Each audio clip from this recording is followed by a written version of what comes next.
Welcome to Wrestling with Heart, a podcast looking at pro wrestlers giving back to their community. Join me, Stanley Carr, as I interview wrestling's hottest names who use their platforms as entertainers to raise awareness and do community service. Hello and welcome to another edition of Wrestling with Heart. This is the show where we talk with professional wrestlers and professional wrestling personalities about their lives in and outside of the ring, as well as doing acts of charity, community service, volunteering, and spreading positivity. We're all about the positive vibes here on the show. I've got a very special guest. He is the son of promoter Cowboy Bill Watts. He's worked in numerous different companies, and I'm so fortunate to have him with me today. I'm talking about the one and only Erik Watts. Erik, welcome to Wrestling with Heart. How you doing, brother? Doing fine. How are you doing? Man, so good. Every day blessed. Every day I'm blessed. It's funny you said, sticking on the positive. I don't know if you've seen the I think it's on Netflix, Positively page, DDP talking about his life. And matter of fact, off of that, one of my companies that I have is a merchant processing company, for people that take credit cards for payments. Yes. And the name of my processing company is Positively Processing. That's hilarious. Always trying to keep it positive. Absolutely. That's what you can do. You were born in Tulsa, Oklahoma. Tell me about your childhood and upbringing. That's a tough one, right? In a short time, because my upbringing was, now I know my upbringing was very abnormal.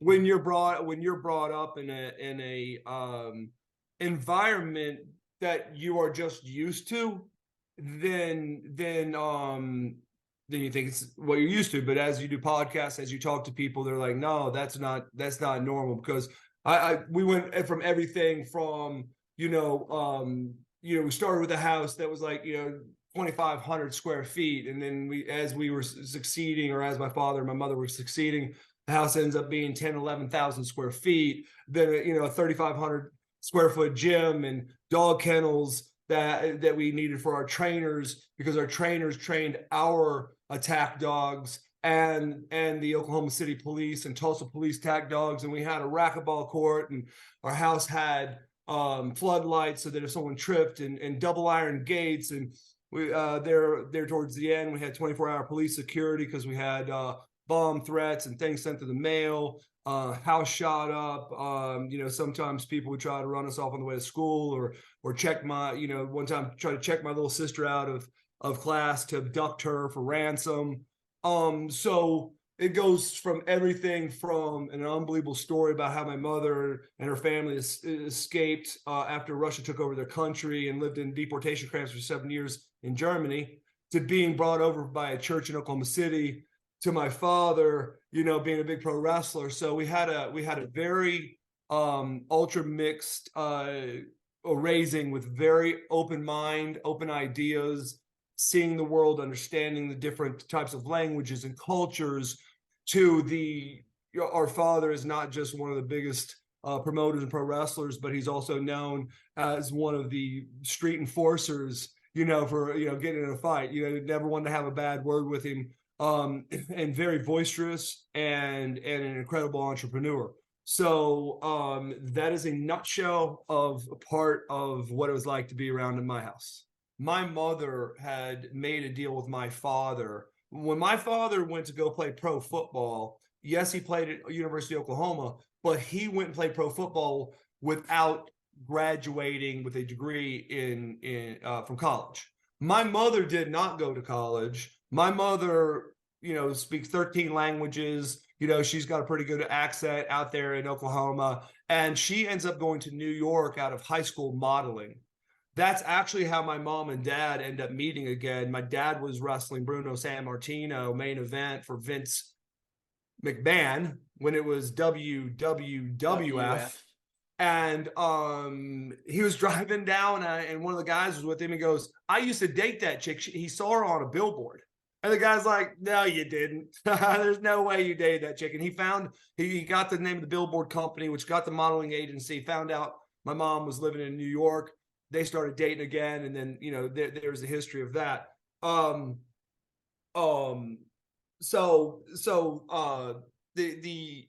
The thing with pro wrestling is my mom had said, Bill, I don't want any of my kids stepping in the ring without a college degree.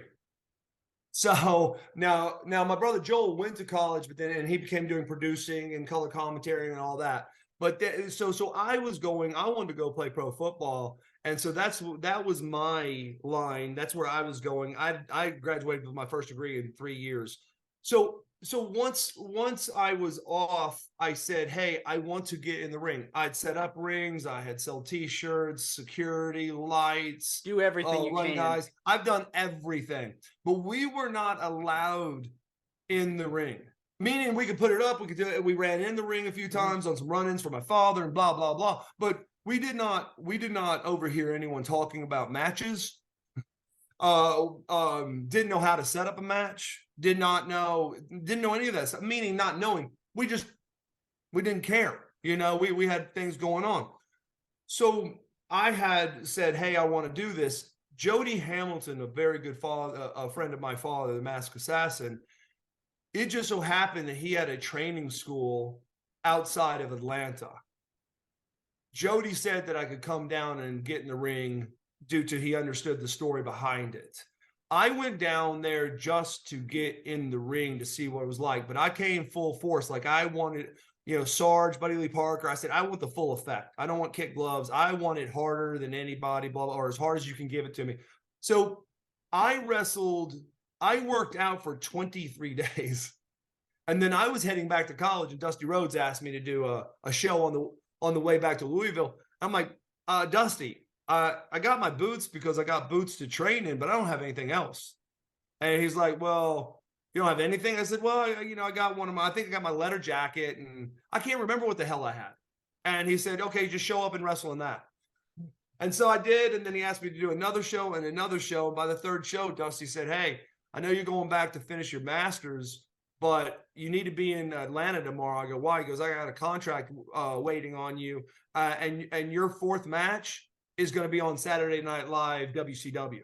So if you put that into perspective, I literally had been in the ring 27 times. 27.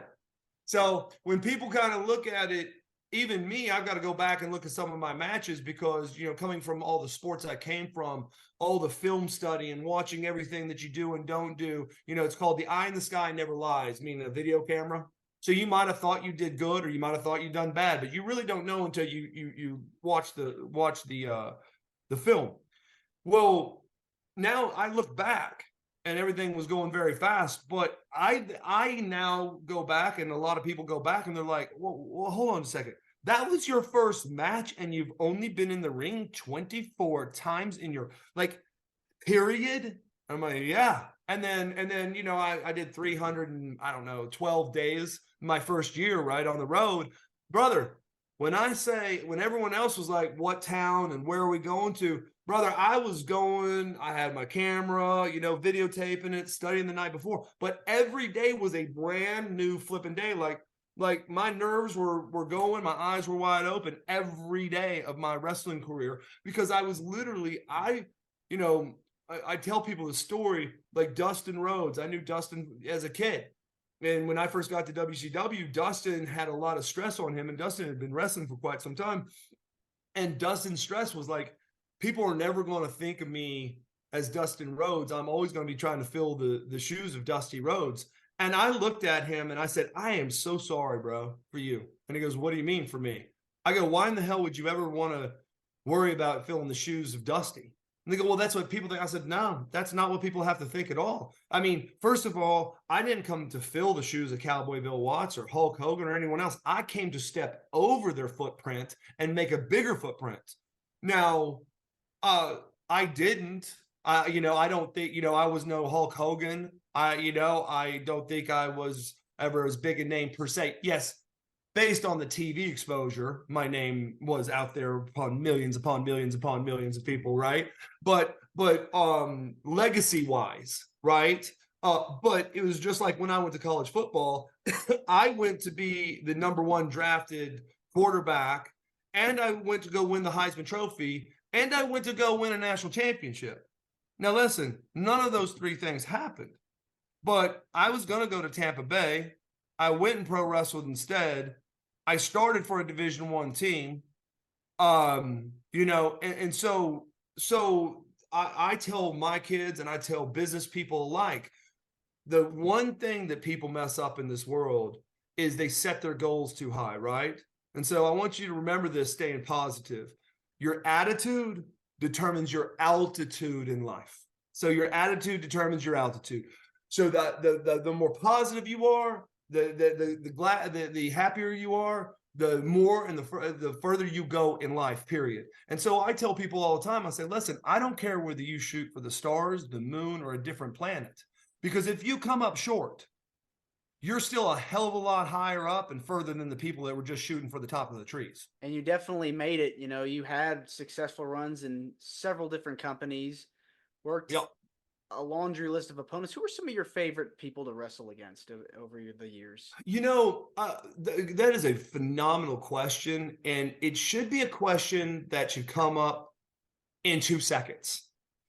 However, in my career, I remember more because not only when I wrestled, I was taught, as soon as you're done wrestling, you need to be out, somewhere watching every match. And some of my favorite matches were watching other matches. Really? You know, Yeah. and especially going to some of these territories. When I went to TNA, I didn't know 3 guys that wrestled there. I mean, like literally, I knew Raven, I knew Jerry Lynn, I knew Jeff Jarrett. I didn't know AJ Styles. I didn't know Abyss. I didn't know all those guys. Like, who are these guys? And I loved it when I first saw it. When I loved it, just like when I first went to ECW. Yeah, I watched a little bit of ECW, so Sandman and those guys I know. But when you got in the locker room, you're like, who are these guys? So passionate, willing to give up their lives every day. So some of my greatest look backs at opponents. Rick Rude and I did not get along, not because of me, because Rick just hated me until we had an altercation, and I had to take care of that. After that altercation, he then became a dear friend to me and one of the best mentors. It went from everyone wanting to go there to watch the match because they thought it would turn into a fight out there to me looking so forward to the matches because Rick came up to me and said, I just totally misjudged you, bro. And my hate for you had nothing to do for you. It had to do with my hate for your father. And he taught me so much. Or Arn Anderson, Arn Anderson, I don't know, you're young, so I don't know if you ever saw the parking lot situation in which we got into a confrontation in a parking lot, which later on, if I ever come back, I could tell you the whole thing. Yeah. That was a Dusty Rhodes deal. Mm-hmm. Police showed up. They weren't the police that were supposed to show up, so they thought it was legit. The guy that came out of the store was the store owner. I did not know that. No one told the store owner that we're doing this. So there's all kinds of stuff that made it really real.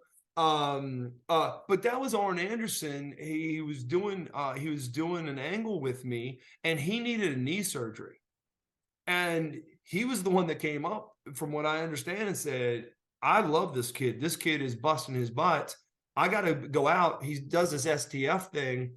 Let's do an idea where he takes me out. So then when I come back from my surgery, I can run the road with this kid, and we can sell out and we can do great things. And he gets to learn from me. I need time off anyway. And this kid's got so much heat in the locker room anyway, it'd be great. And so in that parking lot, because most of the time I would, be doing an STF. He actually said, hey, do the STF on, because Arn's such a genius, do STF on this leg, not this leg, because of the surgery. I'm thinking that's how good he is, because no one would know what leg I put on or not, per se. No, some of the smart marks today would go gone back and looked at it and might have critiqued it. But now you can go back and look. Let's switch gears and talk about the charity work that you've done outside of wrestling. What organizations have you partnered up with? In general, let me say this. I've never been the one that says, like when I wrestled, the Make-A-Wish Foundation and any and everything that I could help, Red Cross, as far as a charity, that's the way we did it. But a lot of times that was because WCW or WWE or whoever controlled your schedule. So the few days, like I told you, my first year, I wrestled 307 days, and I think I did 312 matches because Right. there were some double ones, so it made it very difficult. And then for a period of time, I was doing a lot of celebrity golf tournaments all around the idea of raising money.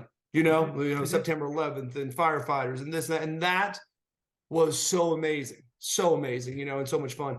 Generally speaking, though, in my life today, most charitable things are, i.e., through contributions and or personal smaller companies or things around the Atlanta area, via a food pantry or something that a church is doing. We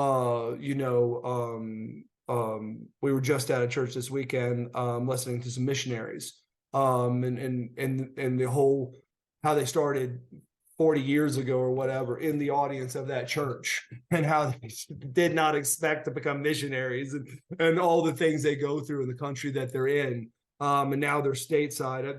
I think they're like, early 70s. But to get a true glimpse in and listen to these missionaries and where your contributions go and don't go as far as that mission group, that's more how they're focused. Besides the fact that dadgum John Cena has done so much for Make-A-Wish Foundation, who wants to do it? That guy set all the records in the world, right? Yeah, I mean he's on top of the list right there. Incredible. When I did the Make-A-Wish, it was one of the tougher ones for me, because a lot of times, going to like a children's hospital, Eggleston Children's Hospital, Shriners, or doing those things, all those can be very emotionally tough. Believe it or not, they can pull on you, especially when you're dealing with the kids. Because in your mind, you're like, out of anybody, why did these kids have to have hardships and things like that? It was brutal to watch the mothers and the fathers be torn, and the sisters and stuff like that. But literally, your mind goes to, but this person hasn't even had life yet, or opportunities of life. So that was difficult. But man, I'm telling you, on those ones where they would load kids, going to Disney, and they were the top of the top. Like, some of these people said, these kids could. Any of these kids could pass away at Disney, and you are just, so there, I will tell you, that one became very, like, I would say, hey, listen, use me to do any appearances and stuff like this, but to load the kids up on the way to Orlando, man, I'm not tough enough. These kids would look at me like, man, what's wrong with you? Because I'd be torn apart, man. Wow. Yeah, brutal. But I mean, understood. Everyone's got their callings, on doing things, and I loved all the time I had to give back, and I'm one of those people. The way I was raised, again, for my mother is, a lot of people talk to me and go, well, you don't seem like a celebrity, or you don't act like a celebrity, and I cannot speak to that. One, I've been around, I guess, celebrities and entertainers my whole life, and they all acted the way they're supposed to act, as far as the ones that work for my father, and the way I was taught from my father. I mean, I remember him taking me to a concert, Boxcar Willie, and this guy had like a whistle for a chain whistle and all that, and we would watch the concert, and then afterwards my dad, would sit back and he goes, watch this, and that guy would not leave until he signed every autograph and every whistle that any person, whether they were buying it or not buying it, that's what he did. And because I mean, my dad, he was the #1 sales of Ticketmaster in 7 states. So pretty much every concert and everything that came in as a kid, if I had time and I could go, if I wasn't going to a college football or basketball or wrestling or whatever, I was doing it. So I got to see a lot of entertainers. But to me, people come up to me and say, but you're just so normal. I'm like, here's the issue. The way I was raised is that, and I want to say this I want to be very precise how I say this, because I have had people tell me, well, you know what? It makes me mad if this person acts that way, because without us fans, there would be no you. Now, they don't mean it directed towards me. Okay, they're just saying there would be no you, and I understand that. I do understand that, because I say without the fans, there wouldn't be any celebrities. But I also want to let people know something. Without celebrities, there wouldn't be any fans. What are you going to cheer?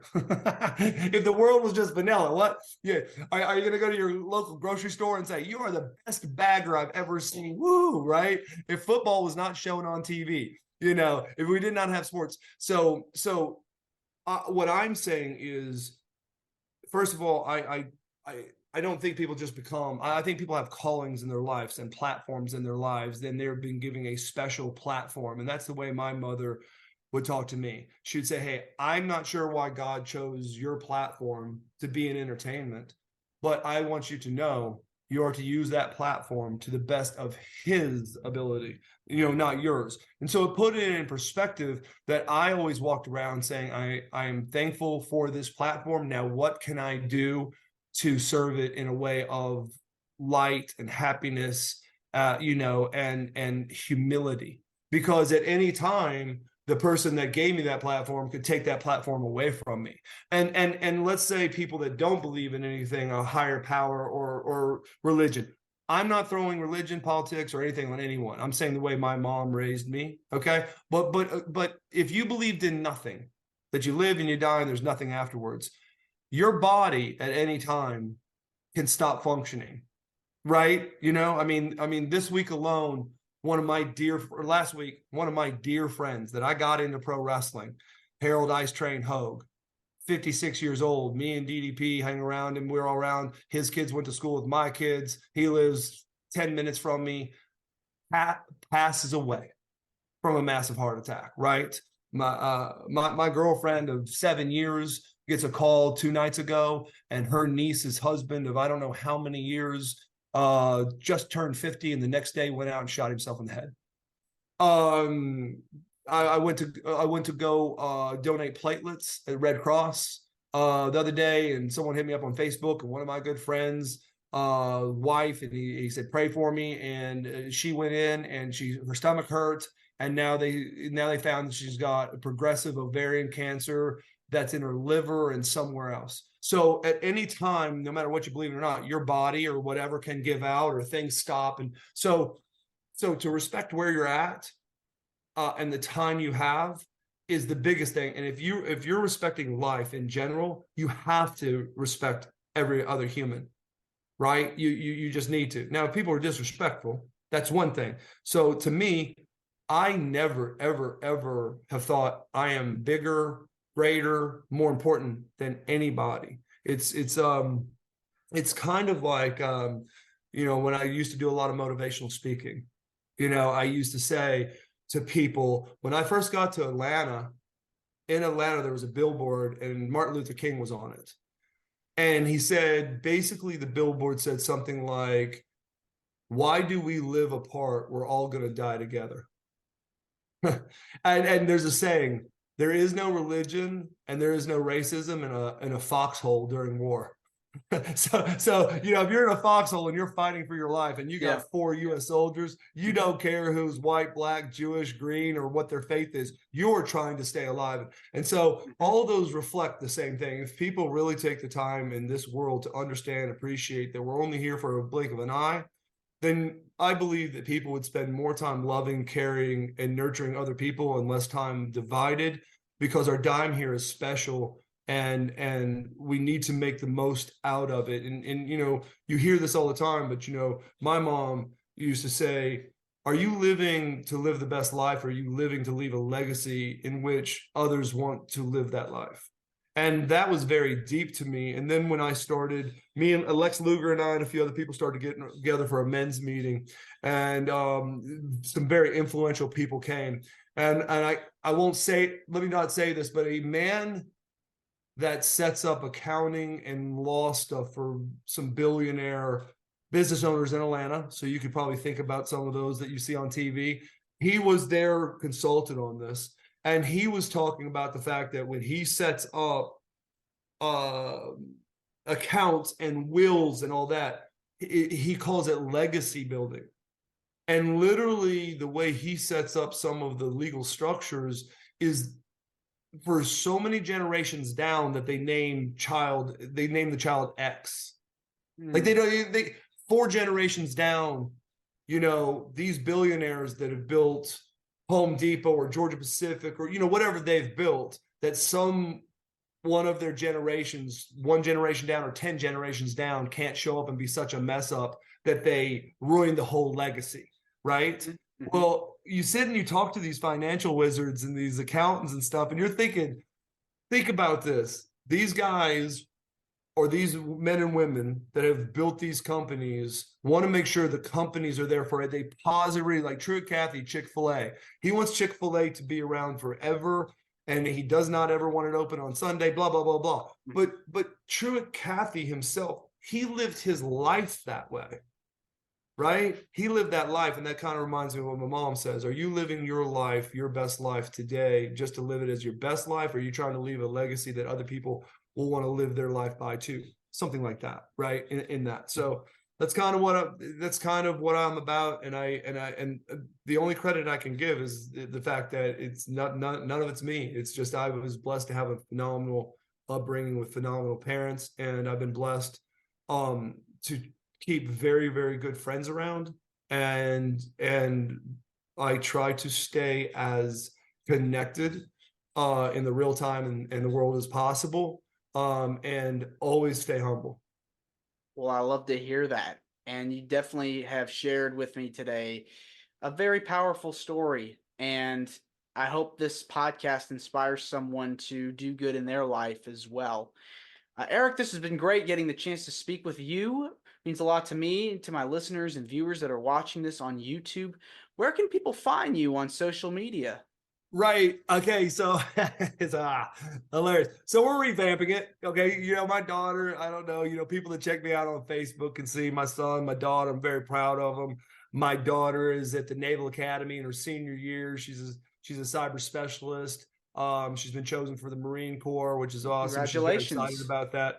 I've got Twitter. I've got Instagram. Most of them are like Erik Watts official. Back in the day, you'd want to make your stuff like official this, but then I found out that when people Google, sometimes it doesn't sort them. So you want to put your name.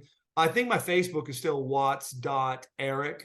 And my Erik is the K. Right now, because of Dallas Page, I'm turning my Facebook into a professional page.